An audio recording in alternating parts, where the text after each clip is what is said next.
नमस्कार, मैं हूं नीता सिंह। आप देख रहे हैं खबर हिंदुस्तान। वक्त हो गया है आज की खास खबरों का।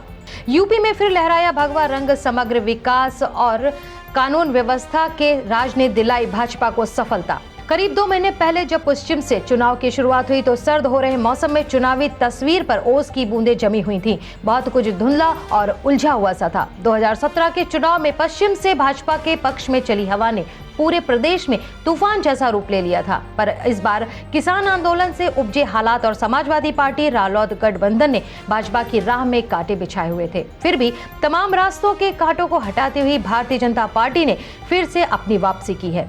काशी में मोदी मैजिक से मिली जीत, सभी सीटों पर भाजपा का कब्जा बरकरार। प्रधानमंत्री नरेंद्र मोदी के संसदीय क्षेत्र वाराणसी में एक बार फिर से मोदी मैजिक का असर देखने को मिला। भाजपा ने इस जिले की सभी 8 सीटों के अलावा चंदौली की 4 में से 3 सीटों पर कब्जा बरकरार रखने में कामयाबी हासिल की है। हालांकि इस मंडल के गाजीपुर और जौनपुर में सपा भी अपना पुराना गढ़ वापस पाने में कामयाब हुई है। इसका असर मिर्जापुर मंडल के तीनों जिलों की सीटों पर देखने को मिला है। 2017 के चुनाव में भाजपा ने वाराणसी, मिर्जापुर व प्रयागराज मंडल की कुछ सीटों में से 54 सीटें जीती थीं। इस बार भी 40 सीटें जीतने में कामयाब हुई है। मोदी योगी की डबल इंजन सरकार ने रचा उत्तर प्रदेश में राजनीतिक सफलता का नया इतिहास। 5 राज्यों के विधानसभा चुनाव में भाजपा ने उत्तर प्रदेश, उत्तराखंड, गोवा और मणिपुर में सफलता पाई, जबकि पंजाब में आप ने प्रचंड बहुमत पाकर सबको चौंकाया। पंजाब में कांग्रेस को अपनी अंतर्कलह का परिणाम भोगना पड़ा।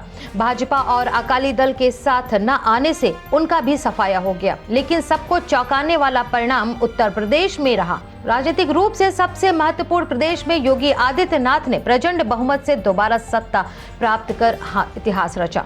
विगत 25 वर्षों में वह ऐसे पहले मुख्यमंत्री बने जिसने लगातार दूसरी बार उत्तर प्रदेश की सत्ता हासिल की है। सिद्धू के चुनाव हारते ही खतरे में पड़ी अर्चना पूरन सिंह की कुर्सी। जज अर्चना पूरन सिंह इन दिनों ट्वीट पर ट्रेंड कर रही हैं। कारण कुछ और नहीं बल्कि पंजाब विधानसभा में नवजोत सिंह सिद्धू की करारी हार है। 10 मार्च को नतीजों की घोषणा होते ही सोशल मीडिया पर सिद्धू और अर्चना को लेकर मीम की बाढ़ आ गई है। लोग मान रहे हैं कि इस हार के बाद पूर्व क्रिकेटर का राजनीतिक करियर तो खत्म हो ही गया, पर अब एक कुर्सी है जो उनके लिए पूरी तरह से सूटेबल है। वो है द कपिल शर्मा शो में जज की कुर्सी। 5 राज्यों के विधानसभा चुनाव परिणामों के बाद भाजपा विरोधी दल के एक मजबूत विपक्ष देने की संभावना भी कम। 5 राज्यों में हुए विधानसभा चुनाव के परिणाम अब सभी के सामने हैं। इन चुनावों में जिन पार्टियों को सबसे बुरी पराजय का मुख देखना पड़ा, उसमें नेशनल पार्टी का दर्जा हासिल की हुई कांग्रेस और बहुजन समाज पार्टी शामिल है। दोनों ही पार्टियों को इन चुनाव में मिला वोट शेयर भी बेहद कम हुआ। कांग्रेस के हाथों से पंजाब के निकल जाने के बाद अब उसके पास केवल छत्तीसगढ़ और राजस्थान ही शेष रह गया है। वहीं एक दशक से भी कम समय में सामने आने वाली आम आदमी पार्टी ने पंजाब में जबरदस्त जीत हासिल कर दिल्ली से बाहर अपनी सरकार बनाने में सफल हुई है। ओप्स मोमेंट का शिकार हुई यानी गौतम ने हाल ही में रिलीज हुई फिल्म आ थर्सडे में अपनी कमाल की अदाकारी से सुर्खियां बटोरी। उन्होंने 16 बच्चों को बंधक बनाने वाली प्ले स्कूल की शिक्षिका के अपने शानदार एक्टिंग से दर्शकों का दिल जीत लिया। द थर्सडे की सक्सेस पार्टी में एक्ट्रेस ने अपने सिजलिंग लुक से सबको चौंका दिया। अपनी खूबसूरत मुस्कान बिखेरते हुए बॉलीवुड की स्टनर ने इंतजार कर रहे स्टारबक्स के लिए पोज दिया। इस दौरान यामी ने इतनी छोटी ड्रेस पहनी थी कि काफी अनकंफर्टेबल दिखी। एक्ट्रेस बार बार अपने आप को बचाती दिखी।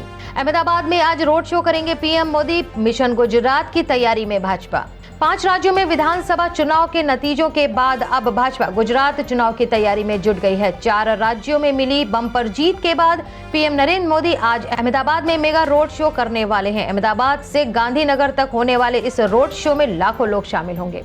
5 राज्यों के विधानसभा चुनाव के बाद आने वाला राष्ट्रपति चुनाव होगा बेहद खास। 5 राज्यों के विधानसभा चुनाव के जो रुझान अब तक सामने आ रहे हैं, उसमें सबसे बड़ा नुकसान यदि किसी को हुआ है तो उसमें कांग्रेस शामिल है। ऐसे में आने वाला राष्ट्रपति चुनाव काफी दिलचस्प हो सकता है। इन विधानसभा चुनाव में जो एक नया राजनीतिक समीकरण सामने आता दिखाई दे रहा है, उसकी ही बदौलत ऐसा होता हुआ दिखाई भी दे रहा है। गौरतलब है कि मौजूदा राष्ट्रपति रामनाथ कोविंद का कार्यकाल इस वर्ष जुलाई में समाप्त हो रहा है। ऐसे में आने वाले 2-3 माह के अंदर राष्ट्रपति चुनाव हो सकते हैं। पंजाब और यूपी के विधानसभा चुनाव में बसपा का हाथी हुआ धड़ा।